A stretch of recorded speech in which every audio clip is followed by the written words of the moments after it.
कारण अथर्वनं खरंच एवढी म्हणजे त्याचे बैलगाडा प्रेमी वगैरे तर ते तो वर्ग आहेच, पण शो मध्ये आल्यापासून त्याने एवढं ऑडियन्सचं मन जिंकलं होतं की त्या ऑडियन्सनी जेवढे कमेंट्स त्या शोच्या इंस्टाग्रामवरती वगैरे केले तर त्या सगळ्या कमेंट्समुळं त्याला परत घ्यावं लागलं.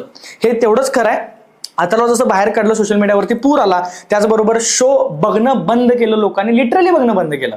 म्हणजे मला पर्सनली खूप लोकांचे मेसेज आले होते की बाबा आम्ही शो आजपासून बघायचा बंद करतोय. सोशल मीडियावरती जाऊन त्या जी मराठीच्या पेजवर जाऊन लोक म्हणत होती की तुमचा शो बघणं आजपासून बंद. म्हणजे म्हणायचं काय आहे, त्याच्या मागे जे बैलगाडा प्रेमी हा जो वर्ग आहे तो भयानक मोठा आहे.